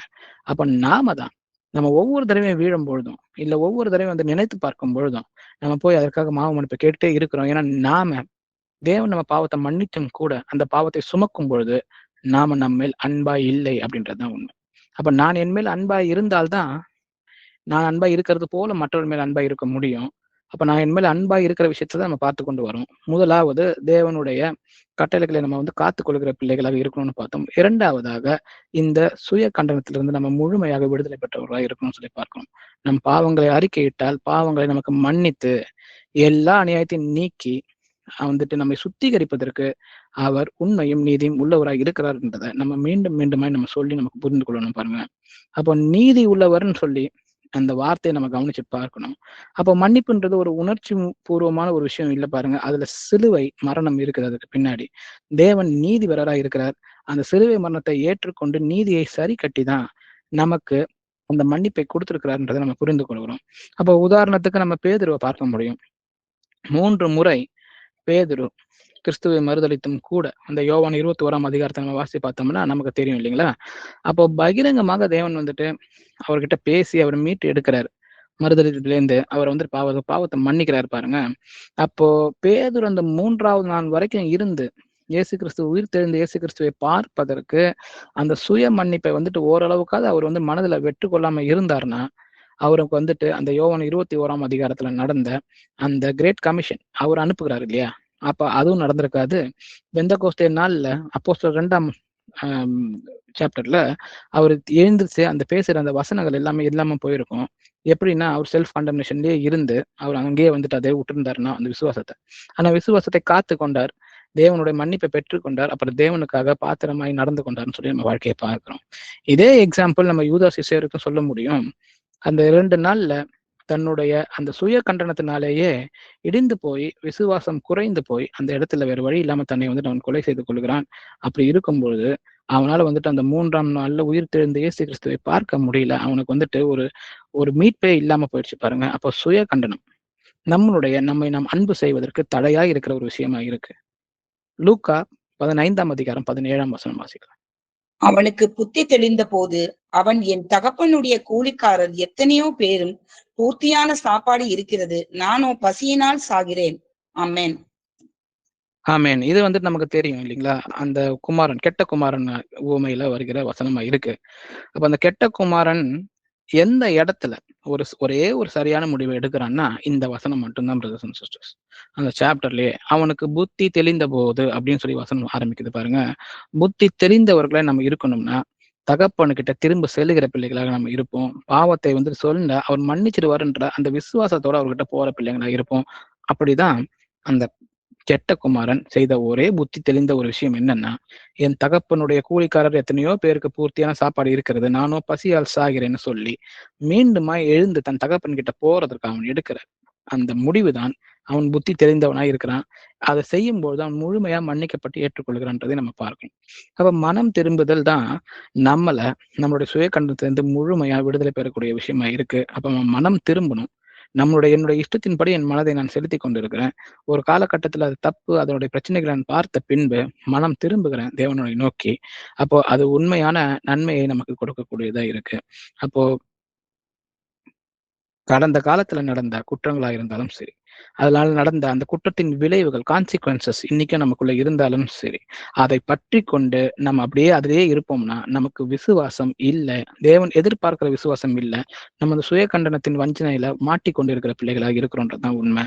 அப்போ சிலுவையில தேவன் நமக்கு செய்த கிருபையான செயல் போதுமானதா இல்லைன்ற மாதிரி ஆயிடும் பாருங்க, நம்ம அந்த சுய கண்டனத்திலே உட்கார்ந்து இருந்தோம்னா. அப்போ கான்சிக்வன்ஸை விட்டுட்டு நான் தேவனிடம் சென்று நான் பாவ மன்னிப்பை பெற்றுக்கொண்டேன், அதை மீண்டுமா செய்யலன்னு சொல்லி நான் வந்துட்டு தேவனிடத்துல வந்து பிரார்த்தனை செய்து கொண்டேன், மீண்டுமே அதை செய்யாமல் நான் வாழும் பொழுது நான் முழுமையா பாவத்திலிருந்து விடுதலை பெற்ற மனிதனை போல, ஒரு நீதிமான போல நடக்கிற பிள்ளையா இருக்கிறேன்னு சொல்லும் பொழுதுதான் என்னை நான் முழுமையா அன்பு செலுத்துகிறேன்னு அர்த்தம். அப்போ ஆத்மா தேவன்கிட்ட அந்த ஒரு நல்ல ஒரு சமாதானத்தோடு இருக்கும் பொழுதுதான் நான் என்னை நேசித்துக் கொள்கிறேன்னு அர்த்தம் இல்லைங்களா? அப்போ ஆத்மாவை சரியாக நேசிப்பதுன்னா அதை பாதுகாத்துக்கணும்னு சொல்லி நமக்கு வசனம் சொல்லி கொடுத்துச்சு. அதற்கு தேவையான அந்த சுயாதீன பிரமாணமாகிய பூரண பிரமாணம் உணவாக கொடுக்கப்படணும். அதே போல அது சீர் பொருந்த பண்றதா வேலைகளை நம்ம செய்யும் பொழுதுதான் நாம முழுமையா நம்மளுடைய மேல் நம்ம அன்பாய் இருக்கிறோம்ன்ற அர்த்தம். அப்ப நாம முதல்ல நம்ம மேல அன்பாய் இருக்கும் பொழுது நம்ம 2வது கட்டத்திற்கு போக முடியும். உங்களிடத்தில் நீங்கள் அன்பு கூறுவது போல பிறனிடத்திலும் அன்பு கூறுவார்கள் என்று. அப்ப வாசிக்கலாம். 2வது கட்டளை இந்த முழுமையான கட்டளை அதுதான் இருக்குதுன்னு பார்க்கணும் இல்லைங்களா? ரோமர் 13ஆம் அதிகாரம் வசனம் 9, 10 வாசிக்கலாம். எப்படி என்றால், விபசாரம் செய்யாதிருப்பாயாக, கொலை செய்யாதிருப்பாயாக, களவு செய்யாதிருப்பாயாக, பொய் சாட்சி சொல்லாதிருப்பாயாக, இச்சையாதிருப்பாயாக என்கின்ற இந்த கற்பனைகளும் வேற எந்த கற்பனையும் உன்னிடத்தில் நீ அன்பு கூறுவது போல பிறனிடத்திலும் அன்பு கூறுவாயாக என்கின்ற ஒரே வார்த்தையிலே தொகையாய் அடங்கி இருக்கிறது. அன்பானது பிறனுக்கு பொல்லாங்கு செய்யாது. ஆதலால் அன்பு நியாயப்பிரமாணத்தின் நிறைவேறுதலாய் இருக்கிறது. ஆமென். ஆமென். அப்போ எதெல்லாம் செய்யக்கூடாதுன்னு சொல்லி ஒரு பெரிய லிஸ்டே நமக்கு இருக்கு. இது வந்துட்டு கலாத்தியர்லயும் நம்ம படிக்க முடியும். ஆவியின் கனிகளுக்கு முன்னாடி இருக்கிற அந்த 5ஆம் அதிகாரம் 19ஆம் வசனம்லேருந்து 21 வரைக்கும் வாசிச்சு பார்த்தீங்கன்னா, மாம்சத்தின் கிரியைகளை பத்தி சொல்லப்பட்டிருக்கும். அப்புறம் இங்கேயும் அப்படிதான் பாருங்க. விபச்சாரம் செய்யாதிருப்பாயாக, கொலை செய்யாதிருப்பாயாக, களவு செய்யாதிருப்பாயாக, பொய் சாட்சி சொல்லாதிருப்பாயாக, இச்சியாதிருப்பாயாக என்கிற கற்பனைகள், இதெல்லாம் 10 கற்பனையில வருகிற கட்டளைகள் பாருங்க. வேற எந்த கற்பனையும் உன்னிடத்தில் நீ அன்பு கூறுவது போல பிறனிடத்திலும் அன்பு கூறுவாயாக என்கிற ஒரே வார்த்தையின் தொகையாய் அடங்கியிருக்கிறது. அப்ப தேவன் கொடுக்கிற கட்டளைகளுக்கு எல்லாமே அடிப்படையா இருக்கிறது அன்புதான். இப்ப முதலாவது நான் என்னை எப்படி நான் அன்பு செய்து கொள்ளணும்னு சொல்லி நான் கற்றுக்கொண்டேன். ஏன்னா தேவனுடைய வசனங்களை காத்துக் கொள்வதுதான் என்னுடைய ஆத்மாவை காத்துக் கொள்கிறதுன்றதை தெரிந்துக்கிட்டேன். அப்ப தேவனுடைய பார்வையில நான் விலையேற பெற்றவனா இருக்கிறேன்னு தெரிந்ததுக்கு அப்புறம் என்னுடைய வேல்யூ என்னன்னு எனக்கு புரிஞ்சிருச்சு.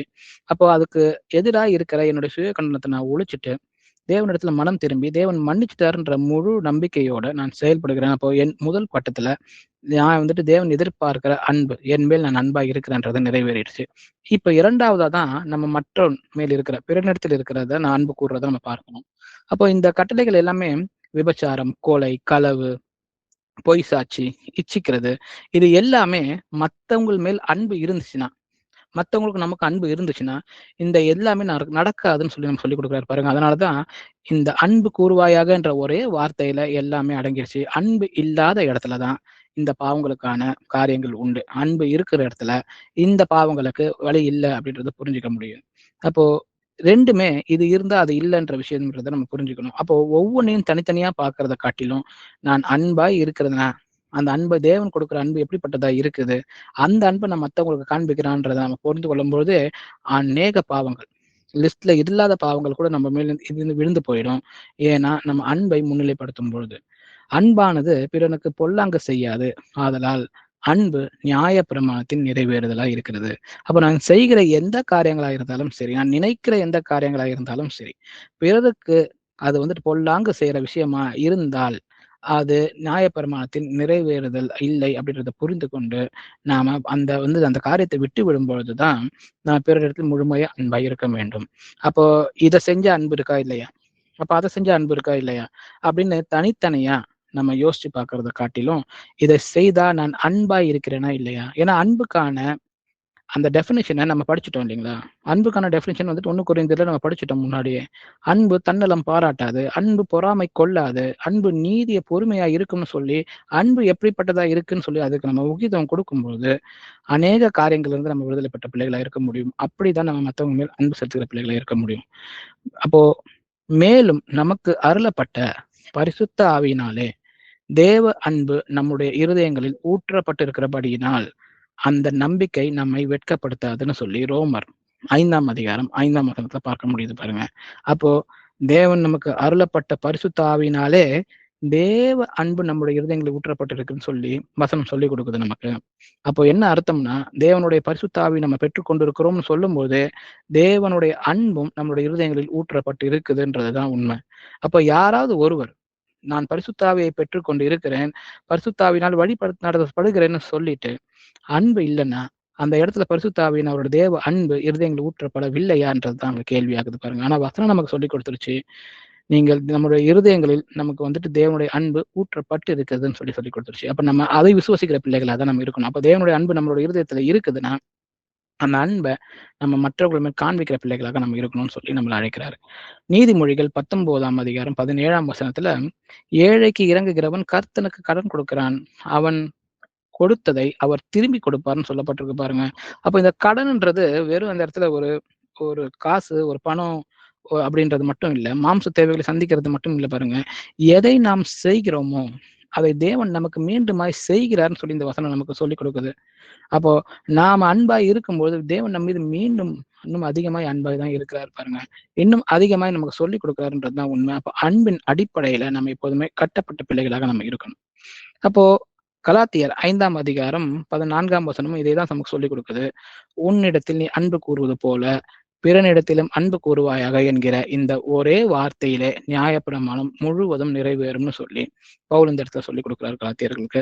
அப்போ உன்னிடத்தில் அன்பு கூறுவது போல பிறத்தில் அன்பு கூறுவாகன்றதுதான் நியாயப்பிரமாணமா இருக்குதுன்னு சொல்லி பார்க்கிறோம். அந்த நியாயப்பிரமாணம் நிறைவேறுதல் அன்புதான்றதை நம்ம பார்க்கிறோம். யாக்கோபு 2ஆம் அதிகாரம் 8ஆம் வசனம் வாசிக்கலாம். உன்னிடத்தில் நீ அன்பு கூறுகிறது போல பிறனிடத்திலும் அன்பு கூறுவாயாக என்று வேத வாக்கியம் சொல்லுகிற ராஜரீக பிரமாணத்தை நீங்கள் நிறைவேற்றினால் நன்மை செய்வீர்கள். ஆமேன். ஆமேன். அப்போ நன்மை நான் செய்யணும்னு இருந்தாலே இந்த அன்பு கூறுகிறத எப்படி சொல்றாரு பாருங்க, இதுதான் ராஜரீக பிரமாணமா இருக்குதுன்னு சொல்லி இதுக்கான இந்த வசனம் சொல்லி கொடுக்குது. அன்பு கூறுவதுதான் ராஜரீக பிரமாணமா இருக்குது. பிரமாணத்திற்கு எல்லாம் வந்துட்டு மேன்மையான பிரமாணம் அன்பு கூறுவதுதான் இருக்குது. அப்போ நான் எதை செய்ய வேண்டும், எதை பேச வேணும் அப்படின்னு சொல்லி, எப்படி நான் நடந்து கொள்ள வேண்டும், எதை நான் சிந்திக்க வேண்டும்ன்றது எல்லாமே அன்பு அந்த இடத்துல இருக்கா இல்லையான்றதை வச்சு மட்டுமே நம்ம எவால்வேட் பண்ணி பார்த்துட்டோம்னா அதுல இருக்கிற நன்மைகள் தீமைகள் நமக்கு தெரிந்து வரும். அப்போ வந்துட்டு நம்ம தீமையானதை விட்டுட்டு நன்மையானதை நம்ம பிடித்துக் கொள்கிற பிள்ளைகள் நம்ம இருக்க முடியும். அன்புக்கான டெஃபினேஷன் நமக்கு எல்லோருக்குமே மனப்பாடமா தெரியணும். அதை எல்லா இடத்துலயும் நம்ம பயன்படுத்துகிற பிள்ளைகளாக இருக்கணும். பாருங்க, நன்மை செய்யும்படி உனக்கு திராணி இருக்கும் போதே அதை செய்யத்தக்கவர்களுக்கு செய்யாமல் இராதேன்னு சொல்லி நீதிமொழிகள் 3ஆம் அதிகாரம் 27ஆம் வசனம் சொல்லி கொடுக்குது. அப்போ எப்பப்பெல்லாம் சான்ஸ் கிடைக்குதோ அந்த சான்ஸை மிஸ் பண்ணாம நன்மை செய்யணும் அப்படின்னு சொல்லி நம்ம பார்க்கிறோம். அப்ப அநேக நேரங்கள்ல நம்ம சகோதர சகோதரர் சந்திக்க முடியாம போகலாம். ஆனா அந்த சான்ஸ் கிடைக்கும் பொழுது நம்மளுடைய காலம் நெருங்கி இருக்கிறது. அப்ப நம்மளால முடிந்த வரை நமக்கு திராணி இருக்கும் போதே அதை செய்யத்தக்கவர்களை நம்ம இருக்கணும்னு சொல்லி வசனம் சொல்லி கொடுக்குது. அப்போ இன்றைய காலம் ஒரு ப்ரிப்பரேஷன் காலமா இருக்கு, சமீபமா இருக்குன்னு நம்ம சொல்றோம் பாருங்க. ஆனா கடைசி காலத்துல நம்ம இன்னைக்கா நம்மளால போக முடியுது, வர முடியுது, பேச முடியுது. ஆனா இதே காலகட்டம் தான் இன்னும் நெருங்க நெருங்க இருக்குமா நமக்கு தெரியாது பாருங்க.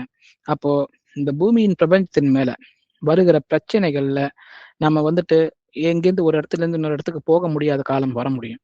அப்போ ஒருத்தர் பார்க்க முடியாத காலம் வரும். அப்போ அதற்கு முன்பாகவே நமக்கு திராணி இருக்கும் போதே செய்யத்தக்க வேண்டிய நன்மைகளை நம்ம செய்யாமல் இருக்கக்கூடாதுன்னு சொல்லி நமக்கு வேதம் இன்னைக்கு சொல்லி கொடுக்குது. மத்தேயு 25ஆம் அதிகாரம் 40ஆம் வசனம் வாசிக்கலாம். அதற்கு ராஜா பிரதியுத்தரமாக, மிகவும் சிறியவராகிய என் சகோதரரான இவர்களில் ஒருவனுக்கு நீங்கள் எதை செய்தீர்களோ அதை எனக்கே செய்தீர்கள் என்று மெய்யாகவே உங்களுக்கு சொல்லுகிறேன் என்பார். ஆமென். ஆமேன். இதைத்தான் நம் தேவன் சொல்ல நம்ம வந்துட்டு பிரியமா இருக்கிறோம் பாருங்க. நம்ம மிகவும் சிறியவராகிய என் சகோதரனான இவர்களில் ஒருவனுக்கு தேவன் மனிதர்களை வந்துட்டு அவருடைய சகோதரன் அவர் பாவிக்கிறார் பாருங்க. என் சகோதரனான இவர்களுக்கு நீங்கள் எதை செய்தீர்களோ அதை எனக்கே செய்தீர்கள் என்று மெய்யாகவே உங்களுக்கு சொல்லுகிறேன். இந்த மாதிரி வாக்கு தத்தங்கள் நமக்கு கொடுக்கப்பட்டிருக்கு.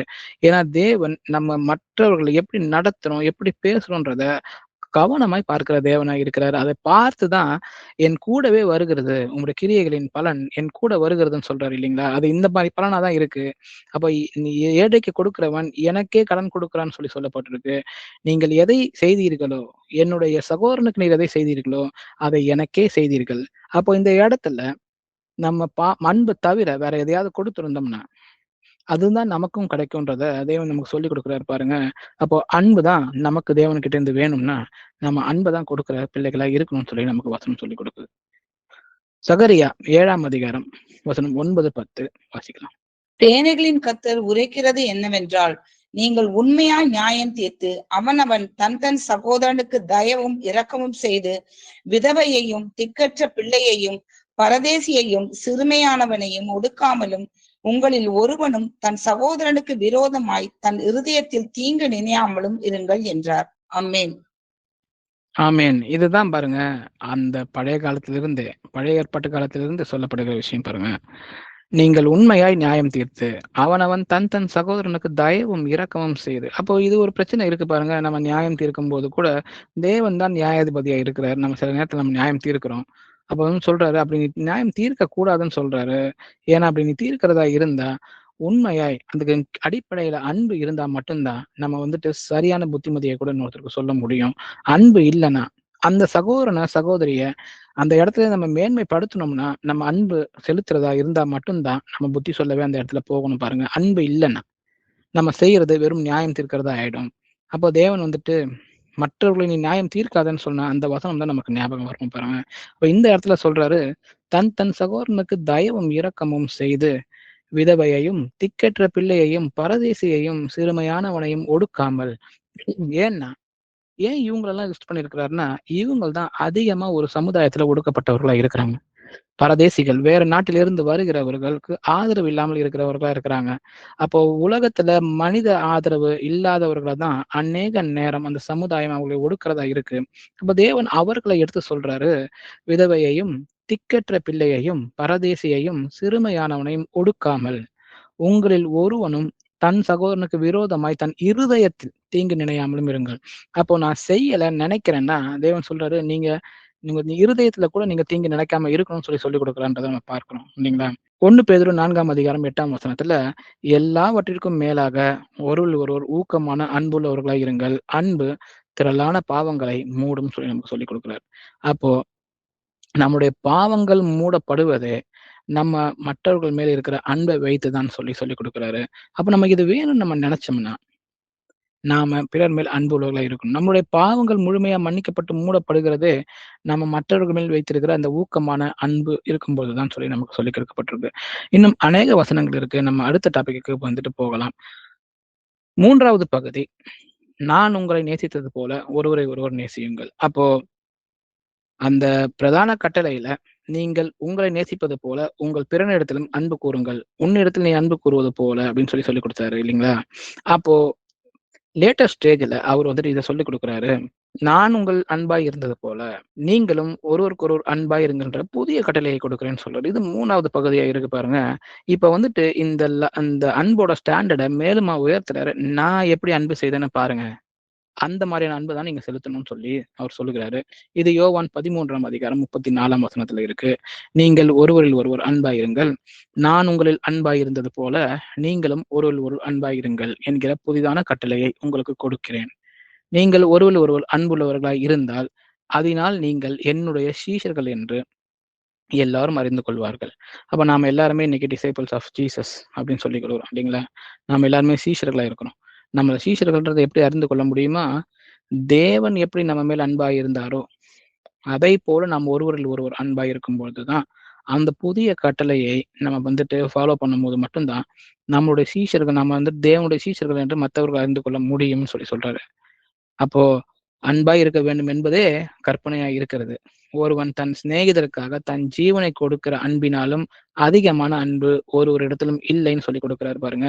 இதை எல்லாமே தேவன் செய்திருக்கிறார். அவர் கொடுத்திருக்கிற அன்பு இப்படிப்பட்டதா இருக்குது. அதைத்தான் வந்து சில வசனங்களை வச்சு நம்ம பார்க்கலாம். அப்போ இந்த யோவான் 15ஆம் அதிகாரம் 12, 13 தான் சொல்றாரு, நான் உங்களில் அன்பாய் இருக்கிறது போல நீங்களும் ஒருவர் ஒருவர் அன்பாய் இருக்க வேண்டும் என்பதே என்னுடைய கற்பனையாய் இருக்கிறது. ஒருவன் தன் சிநேகிதருக்காக தன் ஜீவனை கொடுக்கிற அன்பிலும் அதிகமான அன்பு ஒருவரிடத்திலும் இல்லைன்னு சொல்லி அதைத்தான் தேவன் நமக்காக செய்தாரு. நம்மளை சிநேகிதர்னு சொல்றாரு, நம்மளை சகோதரன் என்று சொல்றாரு பாருங்க. சிருஷ்டிகர்த்தாவா இருந்தும் கூட நம்மை அவர் சிருஷ்டித்த பல சிருஷ்டிகள்ல நாம ஒரு சிருஷ்டியா தான் இருக்கிறோம். ஆனா நம்மேல் அவர் எவ்வளவு அன்பாய் இருந்தாருன்னா நம்மளை சிநேகிதர்னு சொல்றாரு, நம்மளை சகோதரன்னு சொல்றாரு. அன்பிலும் வந்துட்டு அவரோட உயிரையே நமக்காக கொடுக்கிறான்னு சொல்லி பார்க்கிறோம். அப்படிப்பட்ட தன் ஜீவனை கொடுக்கிற அன்பு தான் தேவன் நம்ம மேல் கண்பித்த அன்பா இருக்கிறது. அப்படிப்பட்ட அன்பை தான் ஒருவருக்கு ஒருவர் நீங்கள் பகிர்ந்து கொள்ளுங்கள்னு சொல்றாரு. யோவான் 13ஆம் அதிகாரம் 1ஆம் வசனம் வாசிக்கலாம். பஸ்கா பண்டிகைக்கு முன்னே இயேசு இவ்வுலகத்தை விட்டு பிதாவினிடத்திற்கு போகும்படியான தம்முடைய வேலை வந்ததென்று அறிந்து தாம் இவ்வுலகத்தில் இருக்கிற தம்முடையவர்களிடத்தில் அன்பு வைத்தபடியே முடிவு பரியந்தமும் அவர்களிடத்தில் அன்பு வைத்தார். ஆமென். ஆமென். அப்ப பாருங்க, தம்முடையவர்களிடத்தில் அன்பு வைத்தபடியே அவர் எப்படி வைக்கிறாரா, முடிவு பரியந்தம் வரை அவர்களிடத்தில் அன்பு வைத்தார்னு சொல்லப்பட்டிருக்கு பாருங்க. அப்போ அவருடைய அன்பு இறுதி வரை இருக்குது. அப்போ இந்த உலகம் முடிவு வரைக்குமே நம்ம மேல அவர் அன்பாய் தான் இருக்கிறார்ன்றத இந்த வசனம் நமக்கு எஸ்டாப்ளிஷ் பண்ணுது. தேவன் எப்படிப்பட்ட அன்பை நம்ம மேல் செலுத்தினார்ன்றதை தான் நம்ம இந்த வசனங்கள் மூலமா தெரிந்து கொள்கிறோம். பிலிப்பியர் 2ஆம் அதிகாரம் வசனம் 5 8 வரை வாசிக்க கேட்கலாம். கிறிஸ்து இயேசுவில் இருந்த சிந்தையே உங்களிலும் இருக்க கடவது. அவர் தேவனுடைய ரூபமாய் இருந்தும் தேவனுக்கு சமமாய் இருப்பதை கொள்ளையாடின பொருளாக எண்ணாமல் தம்மை தாமே வெறுமையாக்கி அடிமையின் ரூபம் எடுத்து மனுஷ சாயலானார். அவர் மனுஷ ரூபமாய் காணப்பட்டு மரண பரியந்தம், அதாவது சிலுவையின் மரண பரியந்தமும் கீழ்ப்படிந்தவராகி தம்மை தாமே தாழ்த்தினார். ஆமென். அப்படிப்பட்ட தேவன் தான் நமக்கு இருக்கிற அந்த வசனத்தை நம்ம வாசிக்க கேட்டோம் இல்லைங்களா? அப்போ தேவனுடைய ரூபமாய் இருந்தும் கூட தேவனுக்கு சமமாய் இருப்பதை கொள்ளையாடின பொருளாக எண்ணாமல், இந்த மாம்ச உலகத்துல அவர் மாம்சமாய் வந்தும் கூட அவர் வெறுமையாக்குனார் இல்லையா? அப்படி வர்றது தம்மை தாமே அவர் வெறுமையாக்குற ஒரு விஷயமா இருக்கு. அவருடைய மகிமையை எல்லாத்தையும் அவர் விட்டுட்டு மனிதனை போல அவர் வராரு. அடிமையின் ரூபம் எடுக்கிறாரு. மனுஷனுடைய சாயலானார். மனுஷ ரூபமாய் காணப்பட்டு மரண பரியந்தம் வரைக்கும் மனிதனா இருந்து அந்த மரணத்தை எட்டும் வரைக்கும் அவர் என்ன பண்ணாராம்? கீழ்ப்படிந்தவராகி தம்மை தாமே தாழ்த்தினார்ன்னு சொல்லி பார்க்கிறோம். அப்போ தேவன் அவராகவே இருந்தும் கூட கீழ்ப்படிதலை கற்றுக் கொடுப்பதற்காகவும் சரி, நம்முடைய பாவத்திலிருந்து முழுமையான விடுதலை கொடுப்பதற்காகவும் சரி, பாவத்தின் சம்பளம் மரணமாயிருக்கு. அந்த மரணத்திலிருந்து நமக்கு முழுமையான விடுதலை கொடுப்பதற்காக அவர் தம்மை தாமே வெறுமையாக்கி அடிமையின் ரூபம் எடுத்து மனுஷ சாயலோடு வந்து அவர் கீழ்ப்படிந்தவராக இருந்து தம்மை தாமே தாழ்த்தியிருக்கிறார். அப்படிப்பட்ட அன்பை தான் நம்ம பார்த்திருக்கிறோம், பெற்றிருக்கிறோம்ன்றதுதான் உண்மை. நாம பாவிகளாய் இருக்கையிலேயே இதை நமக்கு செய்திருக்கிறார் இல்லைங்களா? நாம் பாவிகளாய் இருக்கையில் கிறிஸ்து நமக்காக மரித்ததினாலே தேவன் நம்மேல் வைத்த தமது அன்பை விளங்க பண்ணுகிறார்னு சொல்லி ரோமர் 5:8 சொல்லுது. அப்போ இதெல்லாம் செய்யறதற்கு தகுதி உள்ளவனா இந்த மனுஷன் சொல்லி அவர் பார்க்கல. நம்ம தகுதியே இல்லாம இருந்த காலகட்டத்துல நம்ம பாவிகளா இருக்கும் போதே இதை இந்த காரியத்தை அவர் செய்திருக்கிறார்ன்றத நமக்கு சொல்லி கொடுக்குறாங்க.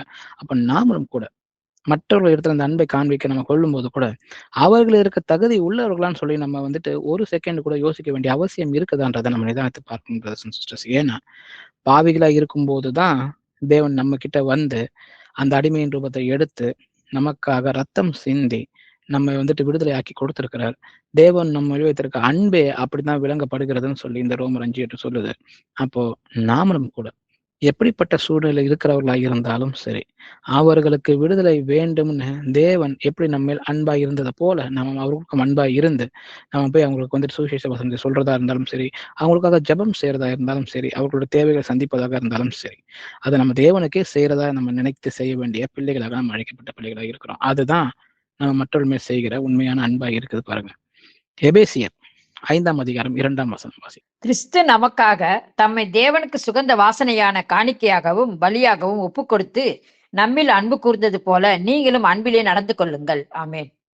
அப்போ தேவன் நம்மேல் வைத்திருக்கிற இந்த எல்லா அன்பையும் சொல்லி கொடுப்பதே அதை போல நம்ம செய்யறதற்காகத்தான் சொல்லி எல்லா வசனமும் அப்படிதான் நமக்கு முடியுது பாருங்க. இதுவும் கூட கிறிஸ்து நமக்காக தம்மை தேவனுக்கு சுகந்த வாசனையான காணிக்கையாகவும் பலியாகவும் ஒப்பு கொடுத்து, அப்போ தேவன் எதிர்பார்க்கிறது ஜீவ பலிதான் இல்லைங்களா? இன்னைக்கு நமக்கு பலிகள் கொடுக்க வேண்டிய அவசியம் இல்லை. ஆடையோ மாடையோ பழைய ஏற்பாட்டு காலத்துல செய்ய போறது போல பலிகள் இல்ல. நம்மளே நாம ஜீவ பலியா கொடுக்கிறோம்.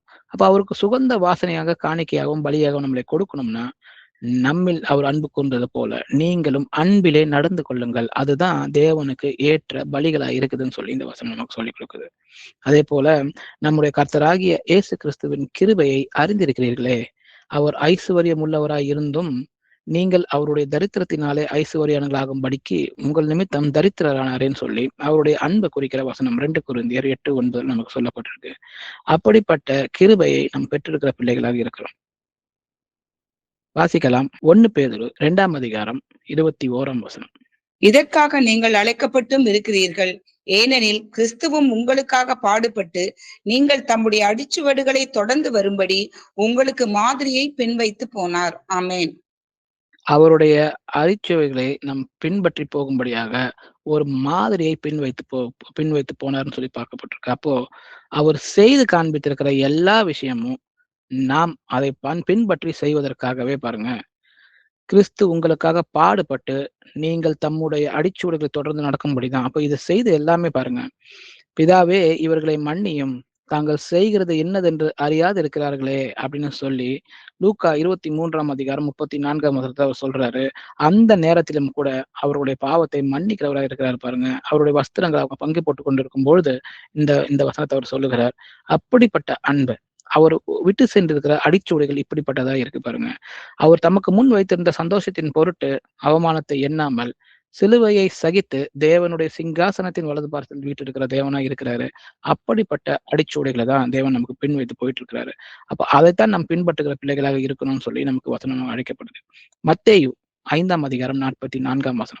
நான் உங்களுக்கு சொல்லுகிறேன், உங்கள் சத்துருக்களை சிநேகியுங்கள், உங்களை சபிக்கிறவர்களை ஆசீர்வதியுங்கள், உங்களை பகைக்கிறவர்களுக்கு நன்மை செய்யுங்கள், உங்களை நிந்திக்கிறவர்களுக்காகவும் உங்களை துன்பப்படுத்துகிறவர்களுக்காகவும் ஜெபம் பண்ணுங்கள். ஆமென். ஆமென். இப்படிப்பட்ட அன்ப தேவன் நமக்கு டைரக்ட்டா சொல்லிக் குடுக்குறாரு இல்லைங்களா? அப்போ சத்துருக்களை சிநேகிக்கிறதுக்கு நம்மளால முடியுமா? தேவன் செய்து கொடுத்திருக்கிறாரே. அன்பு சத்துருக்களா? இல்ல வந்துட்டு அவர் வந்துட்டு நம்மளுடைய குளோஸ் ஃப்ரெண்ட்ஸா? அப்படின்றத பார்க்க போறது இல்ல பாருங்க. அன்பு வந்துட்டு பாரபட்சமே பார்க்கறது இல்ல. அப்போ சத்துருக்களை சிநேகியுங்கள். உங்களை சபிக்கிறவர்களை ஆசீர்வதியுங்கள். ஏன்னா நாம் அன்பால் கட்டப்பட்டிருக்கிறோம். தேவன் நம்மேல் அன்பா இருக்கிறார். அந்த அன்பை சுவைத்து பார்த்த பிள்ளைகளா இருக்கிறோம். அப்ப மத்தவங்களுடைய கிரியைகள் நம்முடைய அன்பை குலைக்கக்கூடியதா இருக்குமா? ஏன்னா மற்றவர்கள் சபிக்கிறாங்க. ஆனா நாம என்ன செய்யணும் தேவன் சொல்லுகிறாருன்னா, ஆசீர்வதிக்கணும்னு சொல்றாரு. ஏன்னா ஆசீர்வாதத்தை நாம் பெற்றுக்கொண்டவர்களா இருக்கிறோம். தேவனுடைய அன்பை பெற்றுக்கொண்டவர்களா இருக்கிறோம். பாவத்திற்கிருந்து மன்னிப்பு பெற்றவர்களா இருக்கிறோம். நாம ஆசீர்வதிக்கிறது தான் நம்ம செய்யணும். ஏன்னா தேவனுடைய அன்பை சுவைத்து பார்த்திருக்கிற பிள்ளைகளா இருக்கிறோம். அப்போ எதிர்த்தாப்புல இருக்கிறவங்க சபிக்கிறாங்களோ, நம்மள ஆசீர்வதிக்கிறாங்களோ, அது நமக்கு தேவையில்ல. நம்ம ஆசீர்வதிக்கிறதுக்காகவே பிறக்கப்பட்டிருக்கிறோம். நம்ம வந்துட்டு எடுத்துக்கொள்ளப்பட்டிருக்கிறோம். அப்போ சத்துருக்களா இருந்தாலும் சிநேகியுங்கள். உங்களை சபிக்கிறவர்களா இருந்தாலும் நீங்க ஆசீர்வதியுங்கள். உங்களை பகைக்கிறவர்களுக்கு நன்மை செய்யுங்கள். ஏன்னா நமக்கு ஆசீர்வாதம் பெற்றிருக்கிறோம். நாம நன்மையை பெற்றிருக்கிறோம். நம்ம தேவனுடைய சிநேகத்திற்கு நம்ம வந்துட்டு ஆளாயிருக்கோம். நம்ம சிநேகிதனேன்னு அவர் கூப்பிடுறாரு. அப்படிப்பட்ட அன்பை பெற்றுக் கொண்டிருக்கிறோம். அவருடைய வழியில் நடக்கிறோம். நாமளும் அதையே செய்கிறவர்களா இருக்கிறோம். உங்களை நிந்திக்கிறவர்களுக்காகவும், உங்களை துன்பப்படுத்துறதுக்காகவும் ஜெபம் பண்ணுங்கள். ஏன்னா தேவனும் கூட இதைத்தான் செய்து காண்பித்திருக்கிறார் பாருங்க. அப்போ வாசிக்கலாம். மார்க் 10ஆம் அதிகாரம் 45ஆம் வசனம். அப்படியே மனுஷகுமாரனும் ஊழியம் கொள்ளும்படி வராமல் ஊழியம் செய்யவும் அநேகரை மீட்கும் பொருளாக தம்முடைய ஜீவனை கொடுக்கவும் வந்தார் என்றார். ஆமென். ஆமென். அப்போ மனுஷகுமாரன் வந்துட்டு ஊழியம் கொள்ளும்படி வரல பாருங்க. ஊழியம் செய்ய தான் வந்திருக்கிறாரு. இப்ப இந்த உலகத்துல அவர் வந்துட்டு இந்த அடிமையின் ரூபத்தை எடுத்து வந்துமே கூட, அவர் ஊழியத்தை வந்து பெற்றுக்கொள்ளல. அதற்கு பாத்திரவானா இருந்தும் கூட, தேவனா இருந்தும் கூட, அவர் ஊழியம் செய்யறதற்காக வந்தாரு. அவர் செய்த ஊழியத்துல மிகப்பெரிய ஊழியம். அவர் எல்லா இடத்திலும் சென்று சுற்றித் திரிந்து அந்த வசனத்தை சொல்லிக் கொடுக்கிறார் பாருங்க. தேவனுடைய வசனத்தை சொல்லிக் கொடுக்கிறார். சுவிசேஷத்தை அறிவிக்கிறார். அதுதான் அவர் வந்து பிரதானமாக செய்த ஊழியமாய் இருக்கிறது.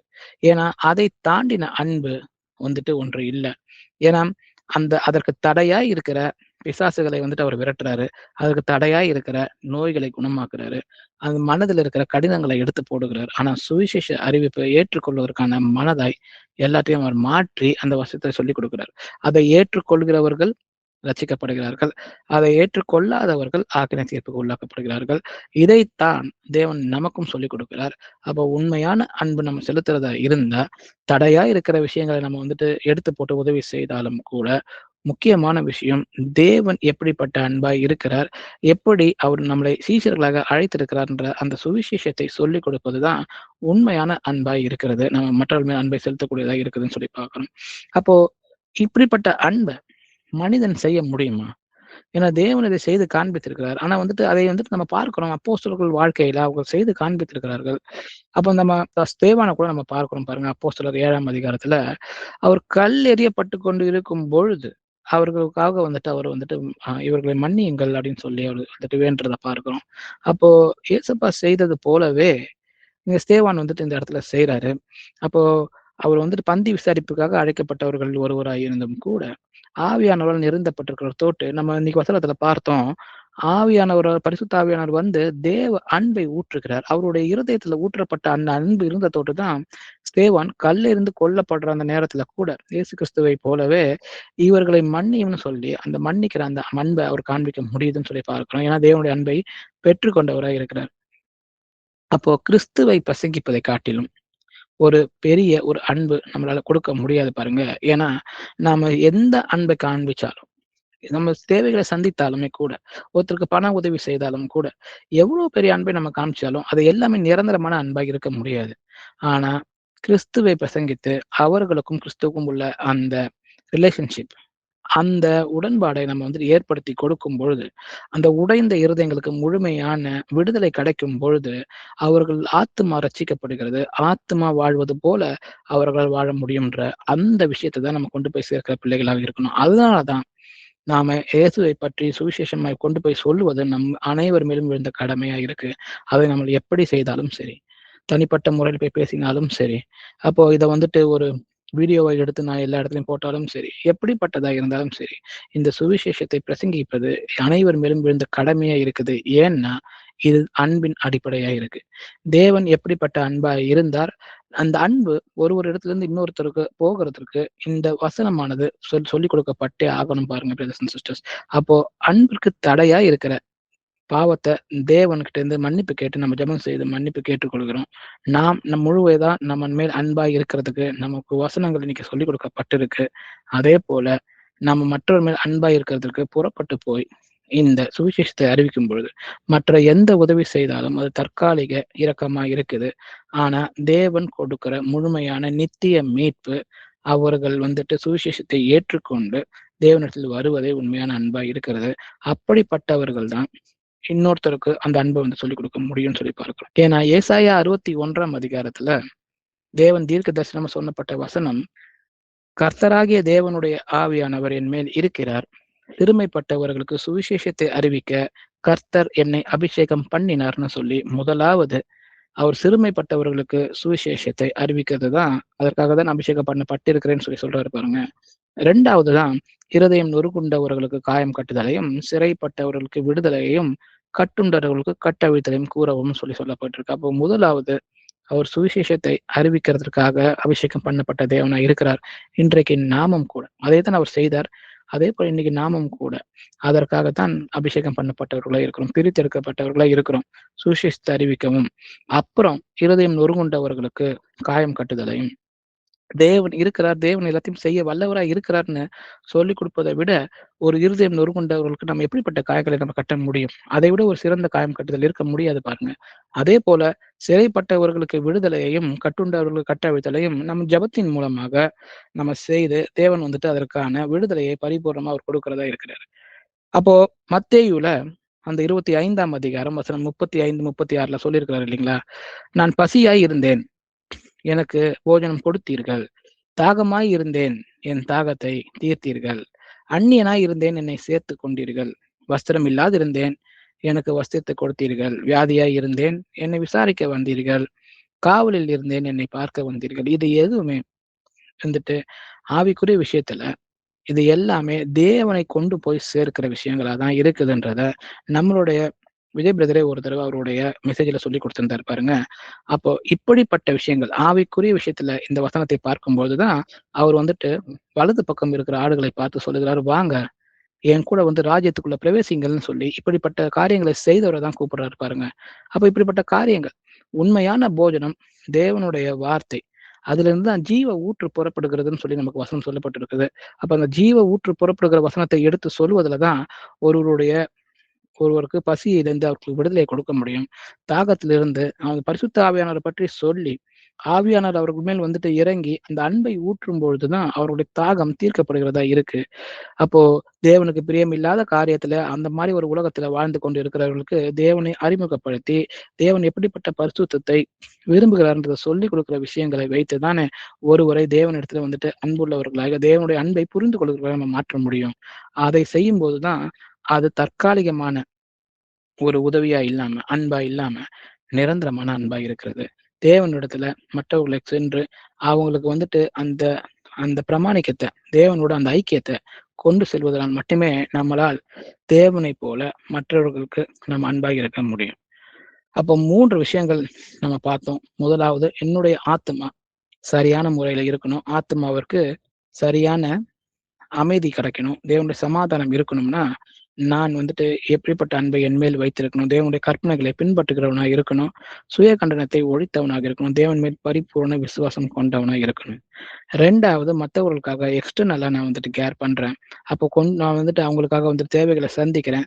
தேவன் எப்படிப்பட்ட அன்பை எனக்கு சொல்லி கொடுத்திருக்கிறாரோ அதை நான் செய்கிற பிள்ளையா இருக்கிறேன். தேவனை போல நான் அந்த வசனங்களை எடுத்து சொல்லி உபத்திரவங்களுக்கு மத்தியிலும் கூட நான் செல்லுகிற பிள்ளையா இருக்கிறதற்கு கர்த்தர் எனக்கு எப்படி வழி காண்பித்து கொடுத்திருக்கிறாரோ அதன்படி நம்ம செய்கிற பிள்ளைகளா நம்ம இருக்கும் பொழுது, அப்போ நாம தேவன் நம்மேல் வைத்திருக்கிற அன்பை போலவே நம்மளும் மற்றவர்கள் மேல் அன்பை வைக்க முடியும். ஆமீன். நம்ம ஒரு பிரேயரோட இன்னைக்கான மெசேஜுக்கான தீர்வு முடிப்போம். எங்கள் அப்பா பிதாவே, எங்கள் அன்பான தேவனே, உங்களுக்கு கோடான கோடி சோஸ்திரமும் நன்றியும் செலுத்துகிறோம் அப்பா. அன்பின் மூலமாக எங்களுக்கு இன்னைக்கு எங்க கூட நீங்க பேசியிருக்கிறீங்க.